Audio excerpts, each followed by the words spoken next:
Andy Bowyer and Jim Holley with Race Day Live, presented by AMSOIL. This is the official post-race show from Petco Park. Round 6 is in the books.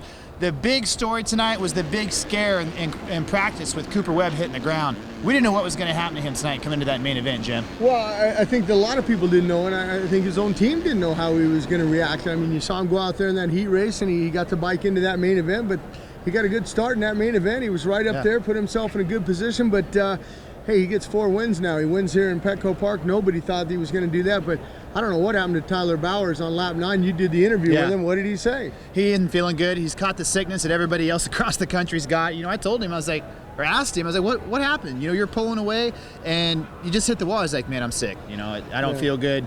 I don't have any energy after lap 9 or 10. He's like, I want to do better. You'll see the interview here on supercrosslive.com, but he just didn't have it. It still blew me away that Cooper, I mean, bottom line, he's hurt. You know, we talked to Keith McCarty. I talked to his father. He's hurt. His shoulder is messed up. He hit his head, but that kid's tough. It took a lot of fortitude to come back from that. Well, that and Dr. G. I talked to him. He said he spent a lot of time. That's why they sat him out that final time practice to work on the shoulder and get it rested. But how about the man who finished up in second, his first podium of his career in that 250 class, Shane McElrath on the Troy Lee KTM bike there. I mean, I was so happy for him. It was a good night for him. He wins his heat race. He gets second in the main. But like you said, that's the top 3. It went Webb here in San Diego, followed by Shane McElrath and Tyler Bowers. That was your top 3. Yeah, it was a weird main event. You know, you had Malcolm Stewart crash, then jump in front of the leaders there to begin the main event, and you know, they didn't know what was going on. Finally, he got out of the way, and Webb comes and wins the thing. And then let's transition into the 450 race, where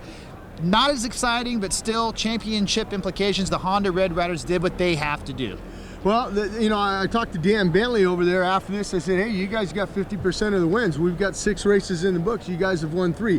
2 with Trey Canard winning here in Petco Park, and then with Eli Tomac in Phoenix there. So, I mean, they're happy where they're at. They're just saying, hey, we're not really worried about the championship, although that's in the back of their minds. We just need wins. But Trey Canard's only 18 out of this one. He picked up some 5 points on Dungey there, and the man who finished up second, Kenny Roxon, we thought at one point, as well as all these fans here at Petco Park, a packed house here, they thought maybe he was going to get a win, but Kenny was just happy. He made some mistakes. I talked to him about that. He would catch Trey, then he would back off. He was just making mistakes, and he's happy to be on the podium. You know, I mean, it's been 2 races now. He hasn't been on the podium with a second. He gained a couple points on Dungey. He's 9 back now as we go into Arlington. And what do you say about Ryan Dungey? He's always there. He's 3rd on the podium, lost a couple points. He's still got the red background going into Arlington, and he's happy with that, and he's just plugging along. And hey, there's another race, and it's round 7 next week. That's right, man. Things are tightening up. It was an awesome California, you know, series to begin this thing. We're 6 rounds into it. We're heading to round 7 in Texas. The Honda boys tightened it back up. Dungey had another championship ride. The diesel's rolling on. Cooper Webb, maybe he's unstoppable. He's got that championship in the 250 West right here in the palm of his hand. Well, I think what you talked about now, I mean, I know he's got it well over a lead, you know, of 25 points. Race. I think it's like 30 points. I'm not 100% sure on the math there, but, you know, hey, he's got time now. We won't see him until Houston on April 11th there. So that's a nice, comfortable little hiatus to go out on with the dude. I don't think he'll be doing any outdoor testing for a couple weeks anyhow. Let that shoulder heal up.